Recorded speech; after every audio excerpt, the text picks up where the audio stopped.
and the attendees will never return to their families. In July of 2021, the much anticipated journey began by the establishment of a committee made up of community members and interested people.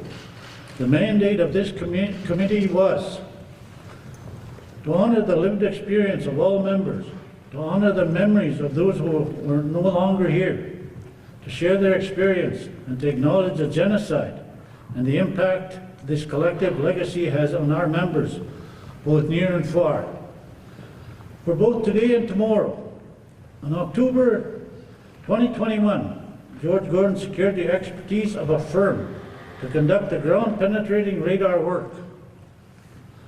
This work was the first of 3 searches using geophysical investigation based on the validation of survivors and descendants' stories. 4 areas within our community were identified as areas of interest. Throughout the fall and winter months, the committee worked alongside the experts.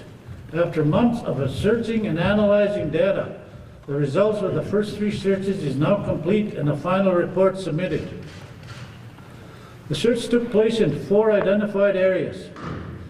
It is with a heavy heart and the results of the first search indicates an area of high probability. In this area, it is determined through the data to have located 14 possible burials. In upcoming months, this area will be a priority area for continued searching. It is my hope that one day we will be able to tell our children the whole story. What their great-grandparents, grandparents, parents, and siblings endured. Our work and search is not complete. Until then, we ask the larger community to continue to respect this time as we work to alleviate emotional and spiritual impact this day has on our community. We humbly ask that you keep George Gordon First Nation community and all the attendees in your prayers. I'd like to acknowledge the pipe carriers who lifted their pipes and stood beside us as we began this heavy journey. We will continue to request your support. Finally, if any members are feeling distress or experience anxiety or trauma, please reach out to us. We are here to help and support you. Community, you know you're in our prayers and the prayers of many. Thank you very much. Thank you, Chief. We'll go with a couple of questions here, just as a committee. We'll start with Stephanie Davis here.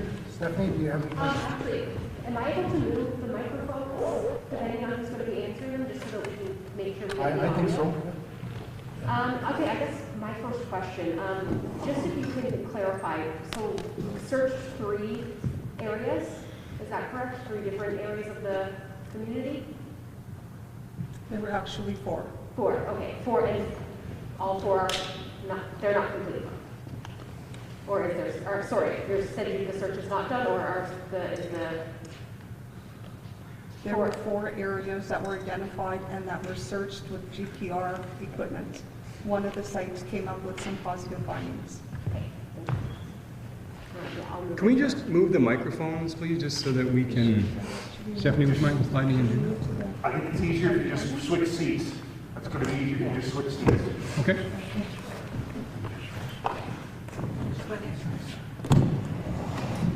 Thank you for moving. Appreciate that. Can you identify the area where you had some positive hits? Is it northeast, southeast, the central part of your traditional land? The area that showed some positive markings is in the vicinity very close to where the original residential school stood, which is just north of where we are now.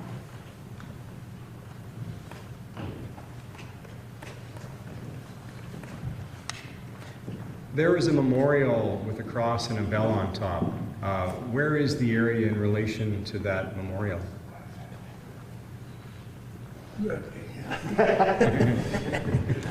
Just northeast of there.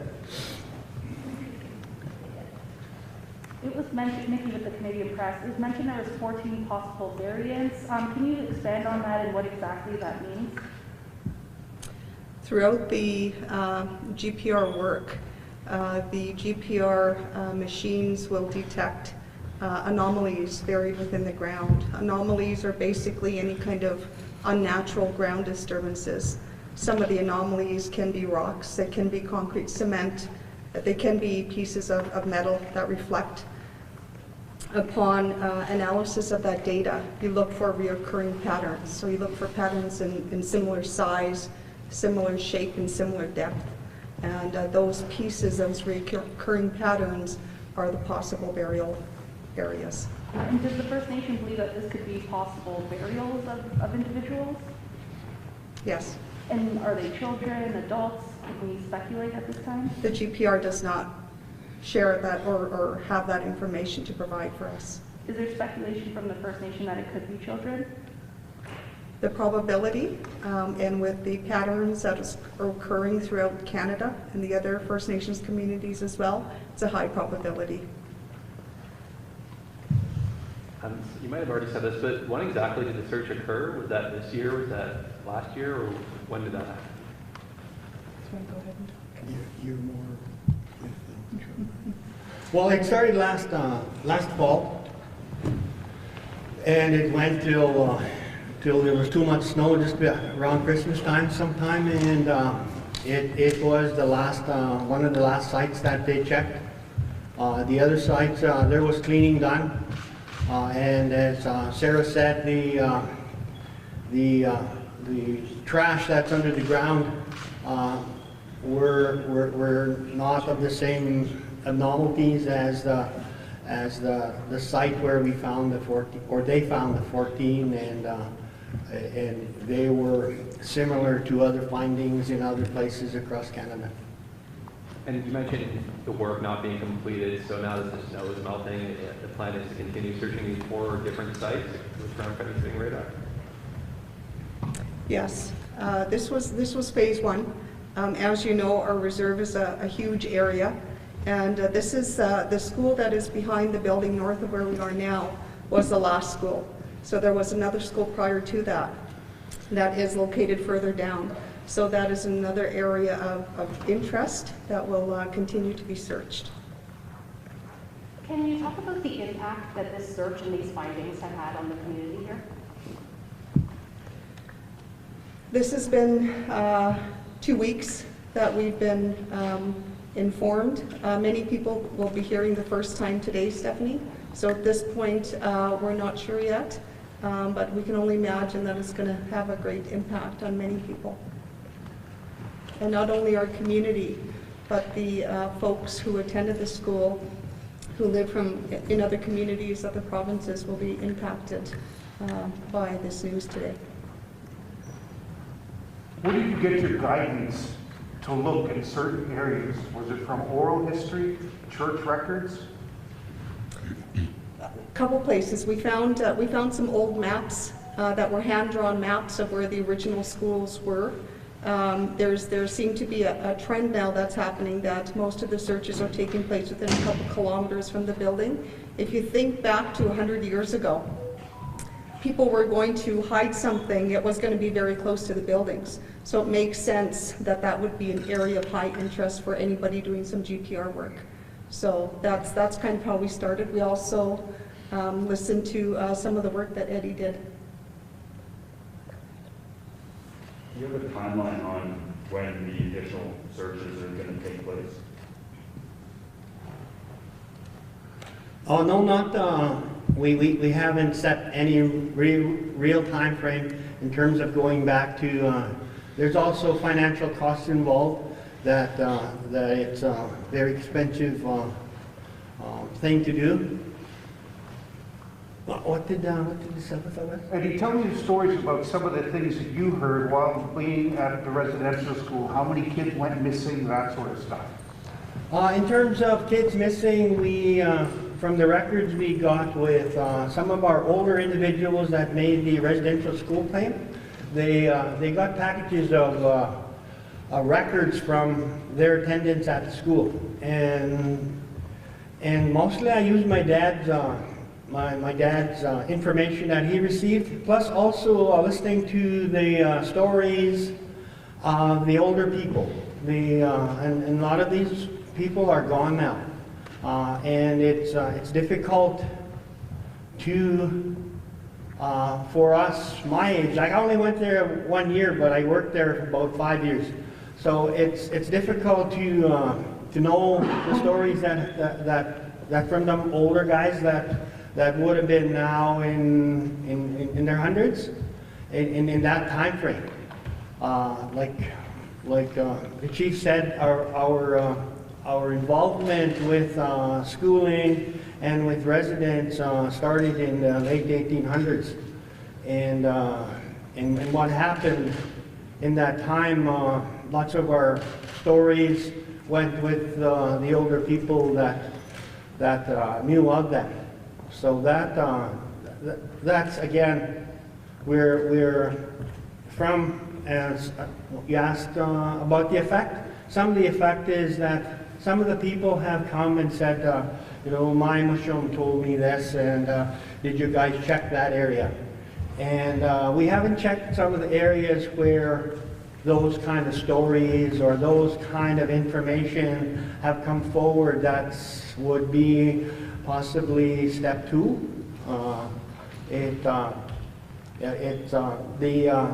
The school had access to 760 acres or something like that, and it was a farm. So there's a big site, but as Sarah said, most of the unmarked graves are found within walking distance of that building. So that's where we concentrated our first efforts at looking for these unmarked grave sites. How big was the area that was searched? Our first area was about 40 by 60. Our second area was maybe 60 by 80. As she said, there was an old school about 3 miles south of this place.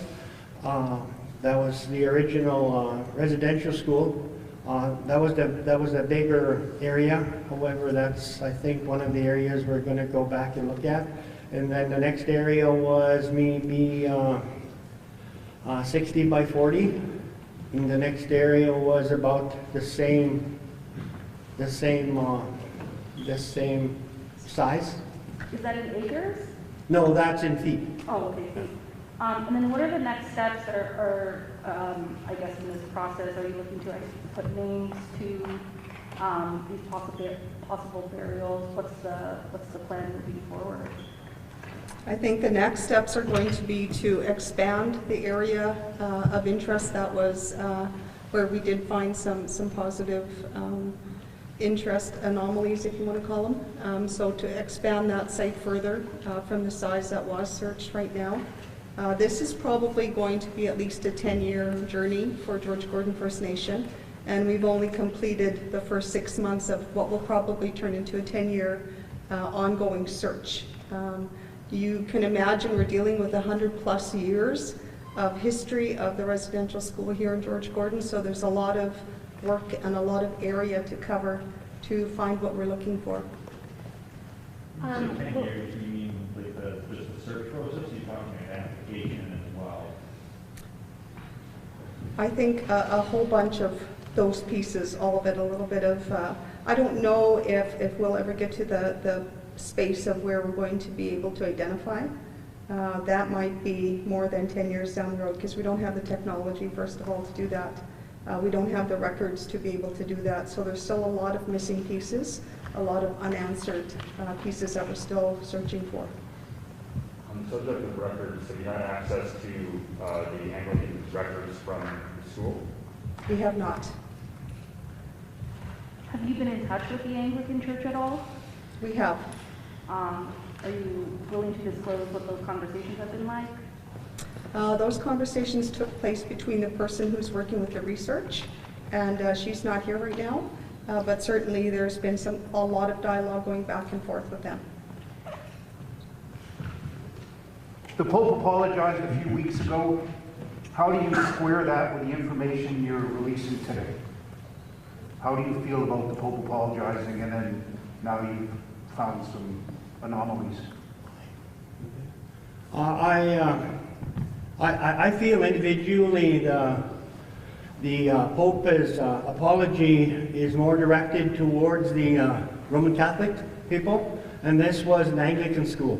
And the Anglican religion in the Touchwood area has been very strong with the First Nations since the mid-1800s. So I personally, like, I have very little confidence in the apology of the Pope, and I also was baptized at Roman Catholic, and I attended a Roman Catholic school for I believe 7 years. So well, I think the actions to the apology is to me anybody can apologize, and what do you do after? Well, if there's nothing coming out of it, well, stay across the big water. With this news being announced, is there extra supports for mental health or things like that here on the First Nation for the coming weeks and months? We have always, as a committee, kept in mind the impact, the mental health and the well-being of the people within this community and the impact that the news would have on them. We have had community events leading up to this day where we tried to touch base on a regular basis with our community. We did provide extra support. We invited extra mental health support from outside of the community to come and be a part of those community events. From the Truth and Reconciliation Commission's report, it said that the school here had students from all over the province. Does that make this investigation more complex, or does that change things at all? Well, yes, it does change our outlook, and it's not only the province. The neighboring provinces also had kids come here in the mid 40s, 60s. We had kids from northern Quebec, Northwest Territories, Alberta, and North and South Saskatchewan.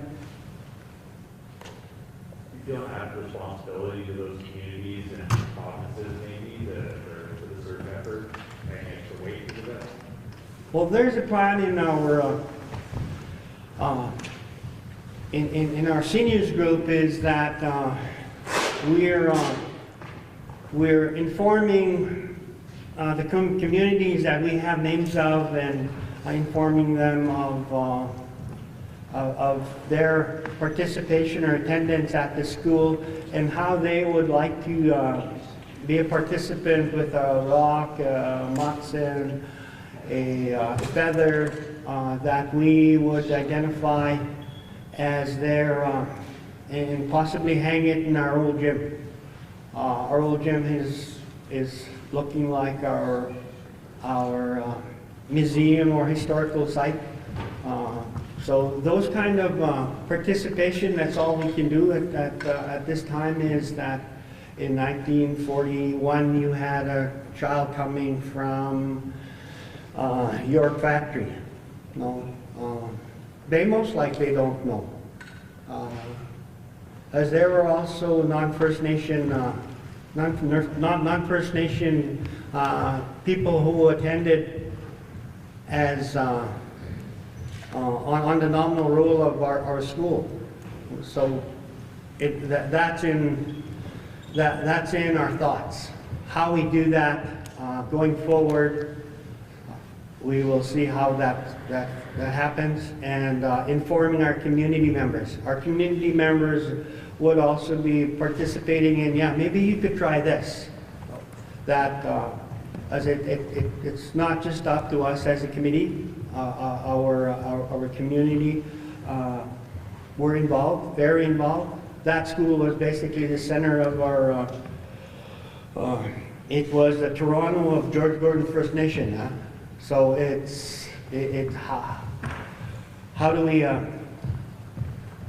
involve everybody? Because there is going to be, oh my gosh, why didn't I know? Maybe that's where my dad's friend went. We listen to them. We listen to them. And as I said, there in the last while after we started this radar stuff, there are people who have come to me in the community and said, "Did you guys check here, or did you check over there?" And I respond by saying, "Well, that's maybe the next step." And did you attend this George Gordon School specifically? Yeah, I attended in 1958 as a day scholar. Now there's in the government there's 3 different attendees. You were a residential school person, you were a day scholar person, and you were a day school person. So it's frustrating, it's puzzling. However, that's what Canada decided. And is this, I guess, the knowledge you discovered here, does that sort of provide you with validation to what you experienced when you were at the school? You must have seen things going on and, witnessed some of the things that led to children dying. So for you, does this, add that extra bit of validation that here, here's proof for everybody who might not believe me? Well, as a day school student here, it was more physical stuff rather than that kind of stuff as a 10-year-old attending in a residential school. However, as a residential school person over at the mission, I'm not sure whether you say validation or I guess it is validation, because that over at the mission was different. There was actually graves there, and I was actual participant in finding those graves as a 11 and 12-year-old. Over here, then I'm listening to the stories of my fellow community members that say, "Did you check here?" Or some of our older members that would have been in my mushroom and my uncle's and my dad's age saying, "Yeah, well, we wondered where that kid went to." That, I don't know whether that validates that loss or that not knowing. I'm not really sure what it is. However, talking within the community and sharing with each other, because this is the residential school in Gordon's, like I said, was the Toronto of Gordon's First Nation. Everything happened there. That was where everything revolved around. So to say that these people are doing these not good things, well, it's not us poking ourselves in the eye too, giving ourselves a slap, because we were part of it. So how do we reconcile that?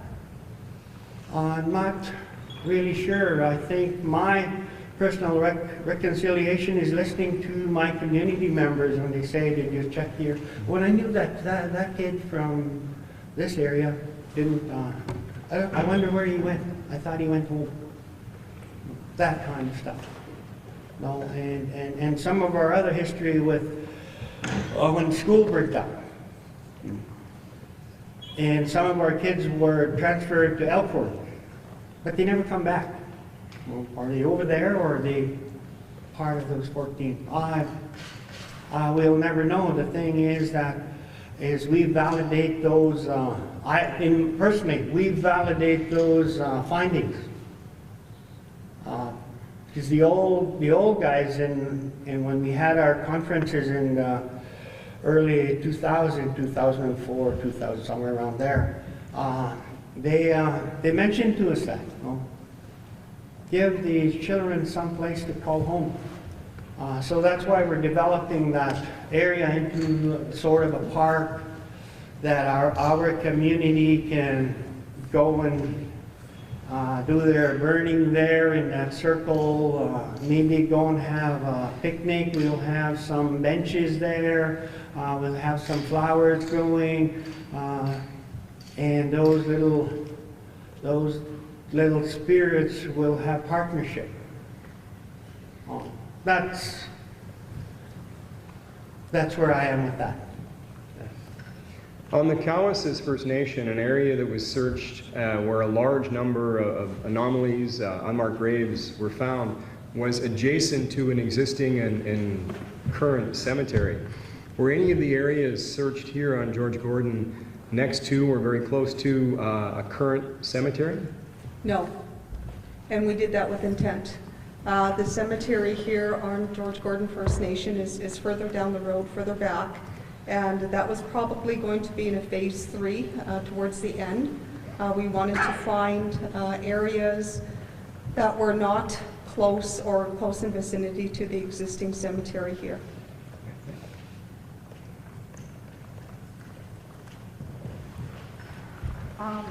Why not? Is it just because? We know that, the practice was to bury people outside of the cemetery, and oftentimes they had certain reasons for doing that. So we know that there would probably be identified areas there. So we wanted to listen to the stories of the current survivors, some of the stories from the descendants from George Gordon First Nation, and validate their stories, their experiences, their memories, the stories that were passed on to our descendants and survivors, and we wanted to go with those first. A lot of times we don't hear the voice of the survivors. We don't validate the information that they're sharing with us. And we thought it was really, really important that we took that voice and we honored it by going to the areas that they suggested that we go to. And then is there any part of the former school that is still standing? What happened to the school? No, there's no part of, no, there's no part of the school that's still standing. And there's just 2, the first one burned down, is that correct? No, the first one was just abandoned because they had too many students, and then they built another one where the last site was. And one they built second time, that's the one that burnt down. You mentioned that you feel that there are going to be more results, there are going to be more anomalies. Can you just explain on why you feel that, why you believe that? Well, I think when you take a look at how long the school operated, so we're working with 100+ years, I think that's pretty obvious that there's going to be a lot more than what we found within the first 3 months of our searching. So probably, in a few years, we'll have more to add to that number, unfortunately.